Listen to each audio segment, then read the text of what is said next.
धन्यवाद अध्यक्षा महोदय जी। सौरभ भारद्वाज जी ने आज विषय रखा कि दिल्ली नगर निगम में बुरी तरह हारने के डर से दिल्ली नगर निगम के चुनाव में असंवैधानिक एवं अलोकतांत्रिक ढंग से देर करने की साजिश।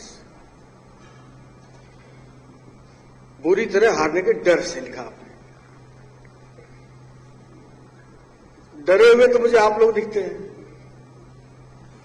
सबसे पहला तो इसी विधानसभा में 6 विधायक क्या यमुना पार से चुनकर आ गए, यमुना पार विकास का बोर्ड का गठन तक नहीं किया।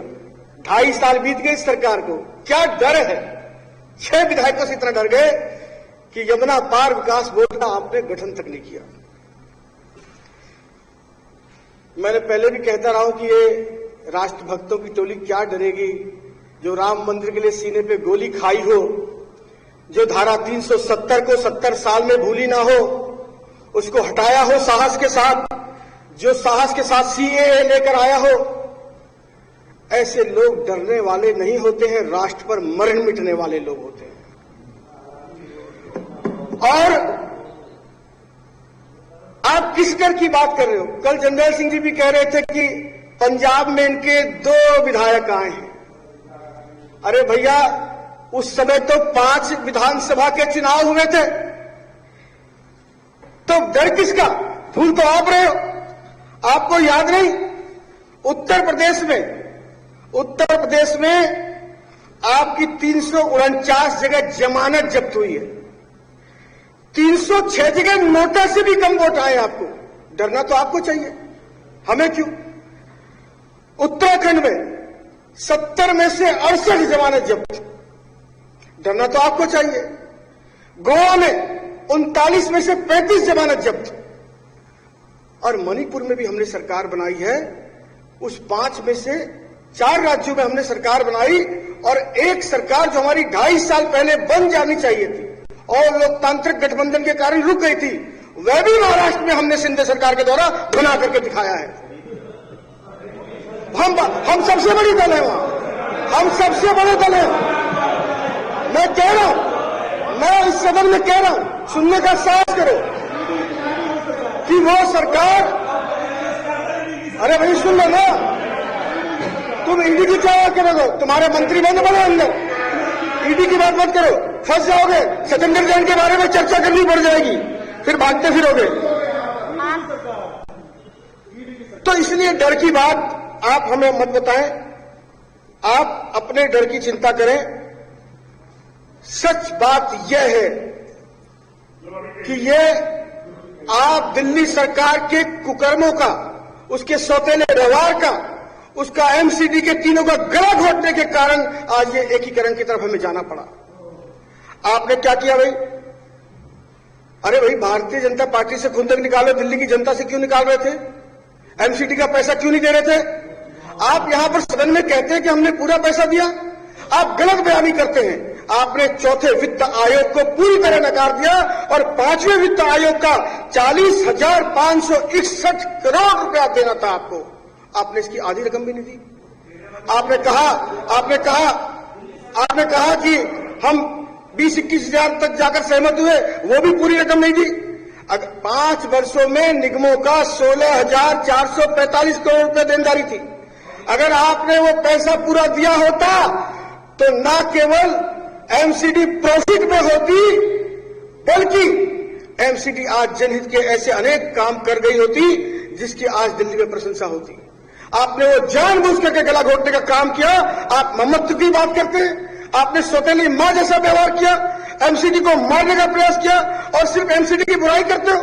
अरे कोरोना काल में आप अपने राजनीतिक महत्वाकांक्षा के कारण कोरोना जैसी वैश्विक महामारी में भी जो सफाई कर्मचारी एमसीडी के, डॉक्टर्स, शिक्षक, यहां तक कि शमशान घाट पर काम करने वाले कर्मचारी भी अपने जान हथेली पर लेकर काम करते रहे, लेकिन आपको शर्म नहीं आई। मैं उनके प्रति आदर का भाव इस सदन में प्रकट करना चाहता हूं। आप सिर्फ एमसीडी को दोष देते हैं। अरे हम ऑल इंडिया पार्टी हैं, 19 राज्यों में हमारी सरकार है। आए दिन कोई न कोई निगम के, निकाय के चुनाव होते रहते हैं। हमें क्या डर है? रोज हिंदुस्तान में हर महीने कोई ना कोई चुनाव होते रहते हैं, हम तो सब में पार्टिसिपेट करते हैं। इसलिए आप इस बात को इधर उधर मत घुमाइए। और आपने मदद क्या की एमसीडी को? आप अपने गिरेबान में झांकते नहीं है। आपने 17,000 करोड़ रुपया प्रति वर्ष केंद्र सरकार दिल्ली सरकार को मदद करता है, देता है, उसके हिस्से का खर्च उठाता है, जिसमें बहुत सारी चीजें आती हैं। लेकिन जब साउथ एमसीडी ने आपसे टैक्स की बात की, अन्य तो आपने टैक्स के बारे में आप गोलमाल करके कोई जवाब नहीं दिया। जब साउथ एमसीडी ने आपको यह प्रपोजल दिया कि हम एमसीडी के बॉन्ड द्वारा जनता से बॉन्ड ला करके हम उसको चलाने का काम करेंगे, उस बात की अनुमति भी आपने नहीं दी, जिसके कारण मजबूर होकर तीनों निगम को एकत्रीकरण करना पड़ा। ये आपके सौतेले व्यवहार, और ये सौतेले व्यवहार वहां ही नहीं चल रहा, इस सदन में भी चल रहा है, लगातार चल रहा है। हमारी फाइलें रोकी जाती हैं, हमारे कैमरे नहीं लगते। ओम प्रकाश शर्मा जी बैठे हैं, पिछले 5 साल में एक कैमरा नहीं लगा इनके लिए, लेकिन इस सदन में कोई बड़ी बेशर्मी से जवाब दे दिया जाता है कि नहीं नहीं यहां लगे नहीं है, देखेंगे। कंप्लीट कीजिए। और मुख्यमंत्री सड़क योजना में मैंने भी लगाया पिछली बार अपनी, मुख्यमंत्री बधाएं सदन में बैठे हैं, एक भी रुपया अगर मुख्यमंत्री सड़क योजना में हमें दिया हो, अरे 1,000 करोड़ रुपया आपके पास है, 300 करोड़ है, 400 करोड़ है, क्या हम इस लायक भी नहीं? क्या हम जनता ही चुनकर नहीं आए? हमें भी कुछ पैसा उसमें से अलॉट करना चाहिए। ये आपकी रणनीति हमेशा सोतेलापन व्यवहार की रही है। अभी दुर्गेश पाठक जी कह रहे थे। अच्छा महावर जी कंप्लीट कीजिए। मुझे 2 मिनट तो दीजिए ना, मैं बोल। 2 मिनट के अंदर ही। अभी दुर्गेश पाठक जी कह रहे थे, एलजी साहब को कोट कर रहे थे, पहाड़ों की बात कर रहे थे। अरे दुर्गेश पाठक जी, पहाड़ों की बात तो बाद में करना, पहले ये बताओ 8 साल से इस सदन में बैठे हो, मुख्यमंत्री जी ने 8 साल में 8 बयान दिए होंगे, मेरी यमुना मां सफाई की क्यों नहीं हुई आज तक? मेरी यमुना मां 2419 करोड़ रुपए केंद्र ने दिए, कहा किसने टकार ली उस पैसे को? क्यों मेरी यमुना मां साफ नहीं हुई? आज दिल्ली आपसे पूछ रही है कि दुनिया की सबसे प्रदूषित राजधानी है। सुप्रीम कोर्ट ने यह कहा इस दमघोटी हवा से तो बढ़िया हमें जान से मार दो। ये मैं नहीं कह रहा, मेरी पार्टी नहीं कह रही, ये सुप्रीम कोर्ट कह रहा। तो दुनिया की सबसे प्रदूषित राजधानी का तमगा किसने दिलवाया? आपने। आप साफ पानी दे नहीं पा रहे, यमुना जी को साफ कर नहीं पा रहे, आप वायु साफ दे नहीं पा रहे, और आप बात कर रहे हो उस पहाड़ों की। आप अपनी जिम्मेदारी का बोझ हमेशा दूसरे के तल पे डालते हो।